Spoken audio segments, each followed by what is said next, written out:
Exercise 3.6. Exercise 3.6 is solve the following pair of equations by reducing them to a pair of linear equations.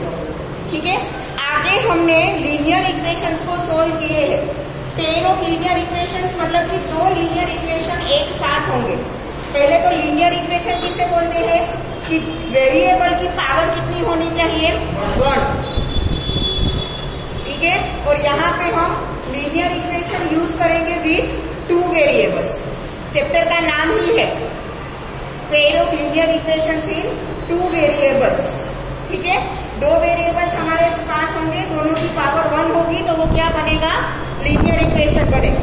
ठीक है, power positive 1 होनी चाहिए तो ही वो linear equation है. ठीक है, पर आप नीचे देख सकते हो क्वेश्चन 1 में जितने भी इक्वेशंस दिए हैं उन सब में किसी में भी आपको वेरिएबल की पावर पॉजिटिव 1 दिख रही है? नहीं, सारे वेरिएबल डेनोमिनेटर में है. दिख रहा है? ठीक है, डेनोमिनेटर में है. इनका इसका मतलब ये हुआ कि वेरिएबल की जो पावर है वो नेगेटिव 1 है. कितनी है? नेगेटिव 1, और हमें चाहिए पॉजिटिव 1.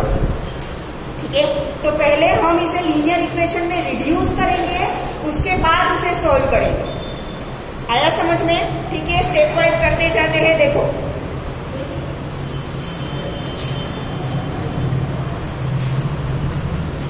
क्वेश्चन नंबर 1 का first 1/2x plus 1/3y is equal to 2. 1/3x plus 1/2y is equal to 13/6. सबसे पहले क्या करोगे, आपको जो 2 इक्वेशन दिए हैं उसे नंबर दे दो. This is equation number 1, this is equation number 2. पहले क्या करोगे, दोनों इक्वेशन को नंबर दे दो. अब आपको दिख रहा है कि यहाँ पे 1/2x है जबकि यहाँ पे 1/3x है. मतलब कि नंबर दोनों में सेम नहीं है. वेरिएबल है दोनों में सेम x, बट दोनों में नंबर सेम नहीं है. यहाँ पे 1/2 है, यहाँ पे 1/3 है. सेम यहाँ पे 1/3 है तो यहाँ पे 1/2 है. दैट मीन्स कि हम नंबर को यूज नहीं करेंगे. ठीक है, हम क्या करेंगे, यहाँ पे जो हमें ऑलरेडी वेरिएबल दे रखे हैं ना, उसकी जगह पे हम नए वेरिएबल अज्यूम करेंगे. ठीक है, या तो ए बी ले लो या तो पी और क्यू ले लो, कोई भी 2 वेरिएबल अलग हमें लेने हैं. ठीक है, अब आपको दिख रहा है दोनों में 1/x कॉमन है. दोनों में 1/x कॉमन है, तो मैं क्या करूंगी, let 1/x is equal to a. इन दोनों में 1/y कॉमन है. ठीक है, and 1/y is equal to b. ठीक है, दोनों की जगह पे हमने नए वेरिएबल ले लिए. ठीक है, अब ये 1/2 तो ऐसे ही रहेगा. अब 1/x की जगह पे मैंने क्या लिया, a plus 1/3 as it is. 1/y की जगह पे क्या लिया, b is equal to 2 as it is. इसे दे दो इक्वेशन नंबर 3. इक्वेशन नंबर देने हैं क्योंकि वो आगे सॉल्यूशन में यूज होंगे. ठीक है, यहाँ पे 1/3 एज इट इज, 1/x की जगह पे a plus 1/2 as it is, 1/y की जगह पे b is equal to 13/6. Equation number 4. ठीक है, अब यहाँ पे हम 2 और 3 का क्या लेंगे, एलसीएम. ठीक है, 2 और 3 का एलसीएम क्या आएगा, 6 आएगा. ठीक है, फ्रॉम इक्वेशन 3. इक्वेशन 3 में से हम कर रहे हैं ना कैलकुलेशन. ठीक है, तो 1/2 और 2 और 3 का एलसीएम 6, तो इसे किससे मल्टीप्लाई करना पड़ेगा, 3 से करना पड़ेगा. तो क्या बन जाएगा, 3a प्लस डेनोमिनेटर में आएगा, इसे किसे मल्टीप्लाई करना पड़ेगा, 2 से. तो क्या बन जाएगा, 2b इज इक्वल टू. हमेशा याद रखो, जब भी आपको कोई इक्वेशन दिया हो, बीच में इक्वल टू है, दैट मीन्स ये क्या है, इक्वेशन है. ठीक है, इक्वेशन में इक्वल टू की लेफ्ट हैंड साइड में डेनोमिनेटर है, बट राइट हैंड साइड में कोई भी डेनोमिनेटर नहीं है. तो कोई भी एक साइड में जब आप एलसीएम लेते हो ना, तो वो एलसीएम सामने की साइड जाके उससे मल्टीप्लाई हो जाता है. समझ में आ रहा है मैं क्या बोल रही हूँ? देखो, 6। वो एलसीएम अब यहाँ पे हम नीचे नहीं लिखेंगे, उसे क्या करेंगे, राइट हैंड साइड से मल्टीप्लाई कर देंगे। तो एलसीएम जो 6 था 2 से मल्टीप्लाई करो तो क्या हो जाएगा 12। अब यहाँ पे आपको डेनोमिनेटर में एलसीएम लिखने की जरूरत नहीं। आया समझ में? Equation number 5। ठीक है, नाउ फ्रॉम सेम ऐसे इक्वेशन नंबर फ्रॉम 4 में होगा, फ्रॉम इक्वेशन 4 इसमें भी 3 2 का एलसीएम क्या आएगा 6। इस साइड अभी मतलब क्या करोगे, सिर्फ इक्वल टू की कोई एक साइड ही लेनी है, दोनों साइड एक साथ नहीं। ठीक है, 3 and 2 का एलसीएम क्या आएगा 6। इसे किससे मल्टीप्लाई करना पड़ेगा 2 से, तो क्या बन जाएगा 2a। इसे किससे मल्टीप्लाई करना पड़ेगा 3 से, तो क्या बन जाएगा 3b इज इक्वल टू, यहाँ पे क्या है 13/6। अब ध्यान से सुनना, इन दोनों का एलसीएम क्या आया था 6, इसका डेनोमिनेटर क्या है 6। अगर दोनों साइड डेनोमिनेटर सेम हो तो वो कैंसिल हो जाएगा, सेम हो तो ही, अदरवाइज नहीं। क्लियर? अदरवाइज लिखना है, मानो कि यहाँ पे 8 है सपोज, ठीक है, तो ये 8 13 से मल्टीप्लाई होगा और ये 6 से वो इन दोनों को मल्टीप्लाई करेगा। क्लियर? क्रॉस मल्टीप्लीकेशन करना है। अगर अलग अलग है तो, अगर सेम है तो दोनों साइड क्या हो जाएगा कैंसिल। क्लियर? तो मैं डायरेक्टली कैंसिल कर देती हूँ, हो गया। अब हमें दिख रहा है 2 लीनियर इक्वेशन मिल गए हमें, वेरिएबल ए और बी के फॉर्म में मिल गए। ठीक है, अब इसी चैप्टर में हमने 3 मेथड पढ़ी है लीनियर इक्वेशन सोल्व करने की। कौन कौन सी 3? पहली substitution method, second elimination method and third cross multiplication. ठीक है, अब इन दोनों इक्वेशन को सोल्व करने के लिए आप तीनों में से कोई भी एक मेथड यूज कर सकते हो, जो भी आपको इजी लगे हो। कौन सी मेथड करेंगे, या तीनों की तीनों नहीं आती?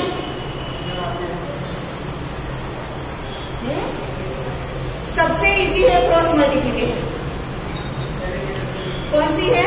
हाँ, एलिमिनेशन भी सारी, वैसे देखो तो प्रैक्टिस करो तो सारी इजी है। ठीक है, हम करेंगे cross multiplication method.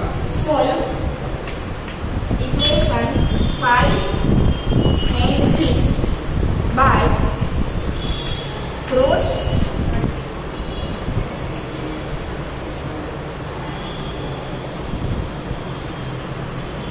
Multiplication method.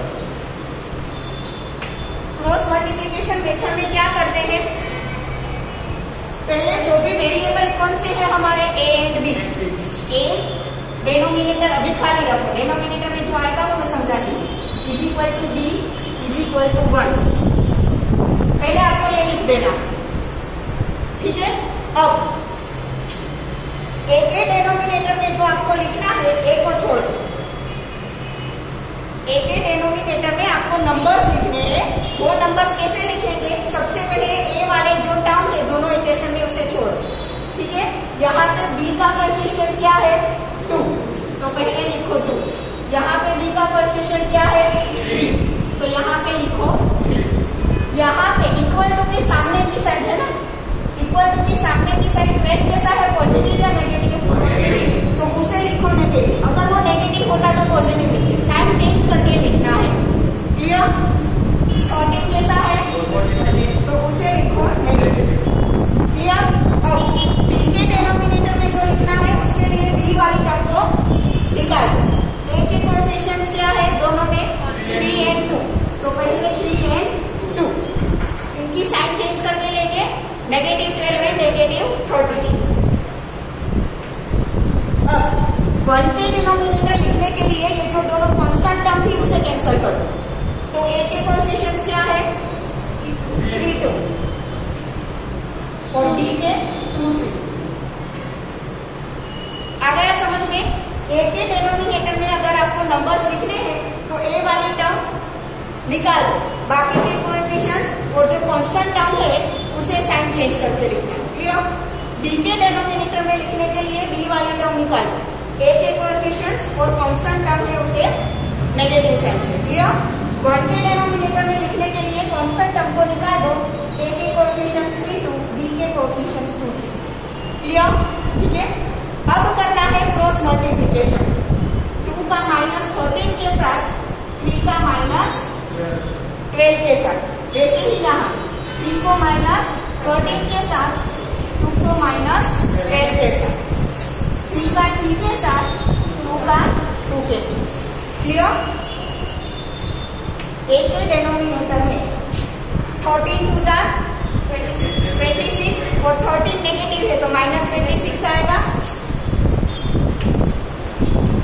बीच में माइनस साइन करनी है, क्या करनी है? Minus sign.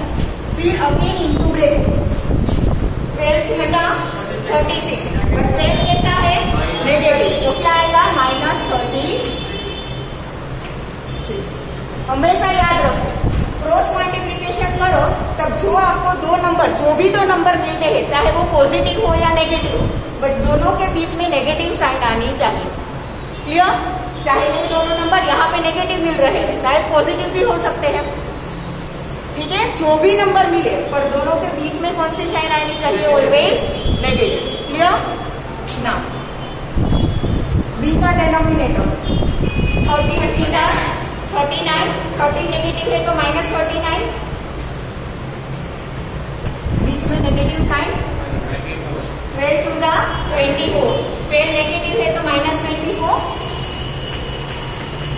Is equal to 1 upon 3 3 9 and 2 2 4, दोनों पॉजिटिव आएगा। 3 3 9 माइनस 2 2 4। क्लियर? दोनों पॉजिटिव हो या दोनों नेगेटिव हो, बीच में तो साइन कौन सी आनी चाहिए? नेगेटिव। क्लियर? ठीक है ना। ए अपॉन, इसे ओपन कर दो, minus 26, minus minus minus 39, minus minus 9 minus 4। Clear ना। Positive 36 minus 26, positive 10, minus 39 plus 24 minus 15 is equal to 1/5। ठीक है, अब इसका मतलब ये हुआ कि तीनों टर्म एक दूसरे से इक्वल है। देखो, term 1 is equal to term 2, term 2 is equal to term 3, और दोनों के बीच में इक्वल टू है, मतलब 1 और 3 भी इक्वल है। मतलब कि तीनों में से किसी भी दो टर्म को आप इक्वल लिख सकते हो। तीनों में से बीच में से कोई एक टर्म स्किप कर दो तो आप तीनों में से किसी भी दो टर्म को एक दूसरे के इक्वल लिख सकते हो। तो सबसे पहले मैं फर्स्ट एंड थर्ड टर्म को ले रही हूँ। मुझे ए और बी की वैल्यू चाहिए, इसलिए ये मैं किस लिए कर रही हूँ? ए और बी की वैल्यू फाइंड कर रही हूँ। क्लियर? ए वाली टर्म 1/10, कांस्टेंट टर्म 1/5। क्लियर? ठीक है ना। ये 10 मल्टीप्लाई होके न्यूमरेटर में जाएगा, बिकॉज इस साइड कहाँ है? डेनोमिनेटर में। तो a इज इक्वल टू क्या मिलेगा मुझे? 10 1 10, 10/5। Now 5 2 10, then a is equal to मुझे क्या मिला? 2। a की वैल्यू मिल गई। अब मुझे फाइंड करनी है b की वैल्यू। तो अगर मैं b के साथ a को लूं तो a की वैल्यू 2 पुट करके मैं कैलकुलेशन कर सकती हूँ, बट इजी करने के लिए मैं उसे लूंगी कांस्टेंट टर्म के साथ। ठीक है, आपको एक बार a की वैल्यू मिल गई, फिर उसे रख के भी आप b की वैल्यू फाइंड कर सकते हो। बट क्या करोगे? पहले वैल्यू रखोगे, फिर कैलकुलेशन करोगे। बेटर है डायरेक्ट कांस्टेंट टर्म के साथ वैल्यू। क्लियर? तो क्या है? b/-15 is equal to 1/5। ये -15 1 से मल्टीप्लाई होगा, तो b is equal to -15/5। Now 5 3 15, तो b इज इक्वल टू क्या मिलेगा? -3। अब हमारे क्वेश्चन में वेरिएबल कौन कौन से थे? x and y। हमें मिले a एंड b, तो अभी हमें x एंड y फाइंड करना बाकी है। ठीक है, उसके लिए हमने ये जो सपोज किया था 1/x इज इक्वल टू क्या था? a, and 1/y is equal to क्या था? b। इसमें a और b की वैल्यू पुट कर दो। ठीक है, now 1/x is equal to a is equal to क्या मिला? 2। 1/y is equal to b is equal to -3। ये तो मिली 1/x की वैल्यू, मुझे चाहिए क्या? x।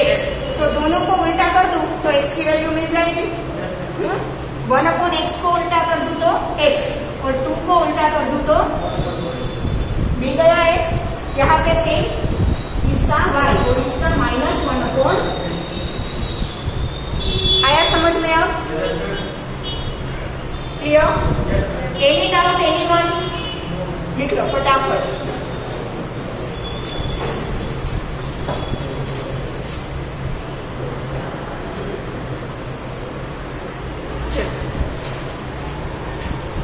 Question number 2.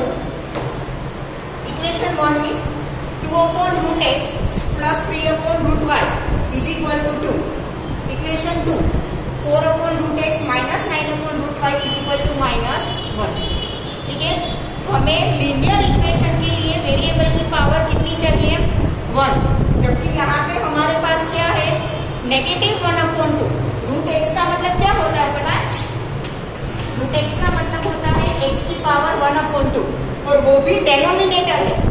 वो भी कहाँ पे है? डेनोमिनेटर में। अगर वो न्यूमरेटर में जाएगा तो ये पावर क्या हो जाएगी? नेगेटिव। मतलब कि पावर -1/2 है। हमें चाहिए क्या? 1। तो पहले हम क्या करेंगे? जो गिवन वेरिएबल है उसकी जगह पे कोई नए वेरिएबल सपोज करेंगे। ठीक है?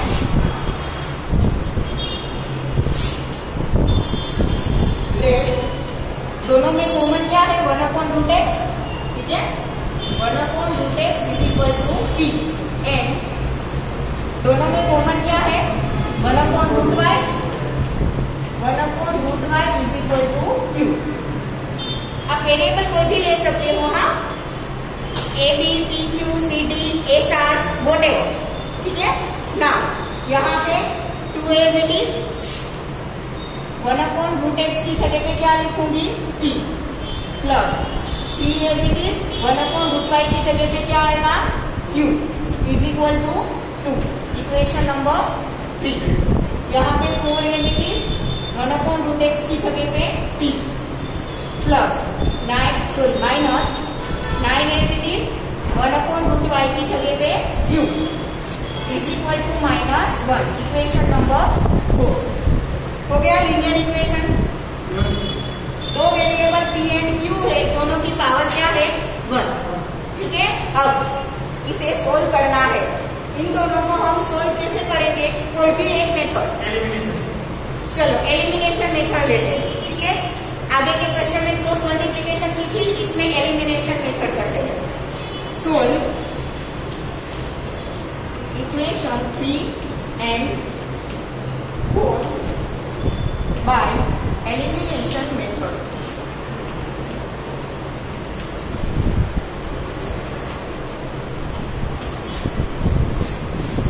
एलिमिनेशन मेथड में आपको क्या करना है? दोनों में से किसी भी एक वेरिएबल का कोएफिशिएंट दोनों इक्वेशन में सेम होना चाहिए। ठीक है? या तो आप दोनों इक्वेशन में से p को सिलेक्ट करो या तो दोनों इक्वेशन में से q को सिलेक्ट करो। कोई एक वेरिएबल को सिलेक्ट करो, उसका कोएफिशिएंट दोनों इक्वेशन में सेम होना चाहिए। अगर ऑलरेडी सेम है तो फिर तो डायरेक्टली कैलकुलेशन स्टार्ट हो जाएगा। बट अगर सेम नहीं है तो पहले उसे सेम करना पड़ेगा। कैसे करेंगे? देखो, इन दोनों में p का कोएफिशिएंट सेम है? नहीं। एक में 2 है, एक में 4 है। इन दोनों में q का कोएफिशिएंट सेम है? नहीं। एक में 3 है, एक में -9 है। ठीक है? दोनों में से किसी भी एक वेरिएबल का कोएफिशिएंट सेम होना चाहिए। बट यहाँ पे तो ना तो p का सेम है या तो q का सेम। तो हम क्या करेंगे?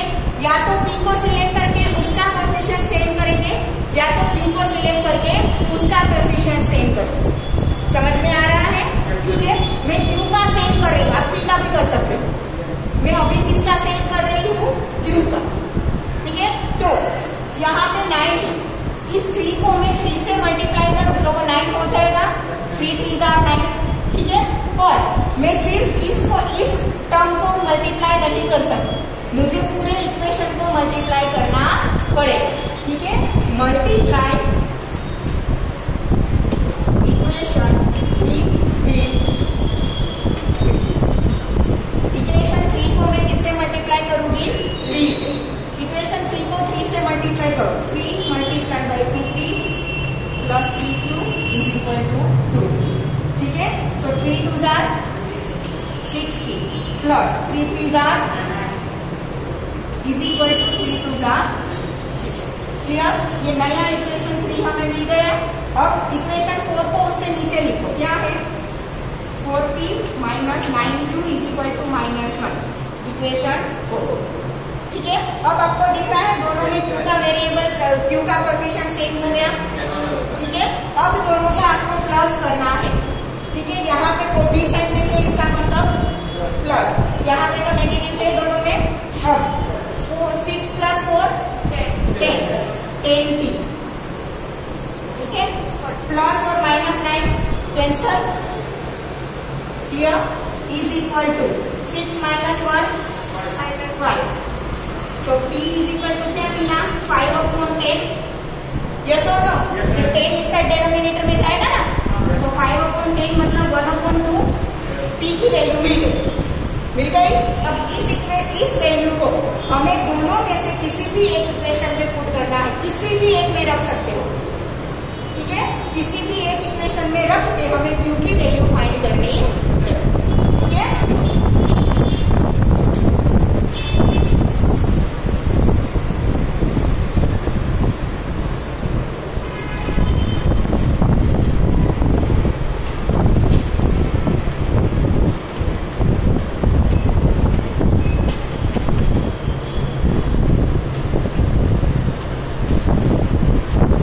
दोनों में से किसी भी इक्वेशन में रख सकते हो। मैं इक्वेशन 4 में रख रही हूँ।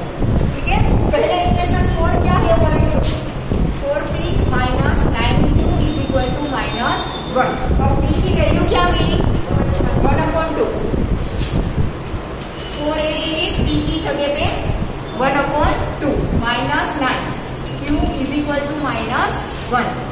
2 2 4, तो क्या मिला 2 - 9q इज इक्वल टू -1। अब ये -9q को इस साइड ले जाओ तो प्लस हो जाएगा, और ये -1 है वो इस साइड आएगा तो plus. 2 + 1 is equal to 9q होगा। 2 + 1 3। 9 को इस साइड लेके जाओ तो डिनोमिनेटर में चला जाएगा, तो क्या मिलेगा मुझे 3/9। 3 3 9, तो फाइनल क्या मिलेगा 1/3। p की वैल्यू मिली थी 1/2, q की वैल्यू मिली थी 1/3। पर इक्वेशन में तो हमें x एंड y दिए थे ना, तो मुझे अभी इसे x और y में कन्वर्ट करना पड़ेगा। ठीक है, उसके लिए हमने ये जो अज्यूम किया था वो लेंगे हम। ठीक है, now 1/√x is equal to p। ठीक है, इज इक्वल टू p की वैल्यू क्या मिली थी 1/2। अब इसके ऊपर से दोनों में 1/1 है, तो फाइनली क्या मिलेगा √x इज इक्वल टू 2 मिल जाएगा। हमें चाहिए x, √x नहीं, तो रूट को दूर करने के लिए स्क्वायर करना पड़ेगा। याद है ना 8th स्टैंडर्ड में स्क्वायर रूट को रिमूव करना हो तो क्या करोगे स्क्वायर करोगे, पर स्क्वायर करोगे तो दोनों साइड करना पड़ेगा, किसी भी एक साइड नहीं। ठीक है, दोनों साइड स्क्वायर करोगे, स्क्वायर रूट x का स्क्वायर करोगे तो स्क्वायर रूट निकल जाएगा, और क्या बच जाएगा ओनली x। 2 का स्क्वायर करोगे तो क्या आएगा 4, ये मिल गई x की वैल्यू। क्लियर? वैसे ही y की वैल्यू मिलेगी। हमने क्या सपोज किया था 1/√y is equal to q। q की वैल्यू क्या मिली है मुझे 1/3। दोनों साइड क्या कर दोगे √y is equal to 3। Same जैसे यहाँ पे स्क्वायर किया था वैसे यहाँ पे करूंगी, स्क्वायर रूट y का स्क्वायर कर दूं तो किस में चेंज हो जाएगा y में, और 3 का स्क्वायर 9, तो x is equal to 4 and y is equal to 9। Clear? ठीक है, लिखो।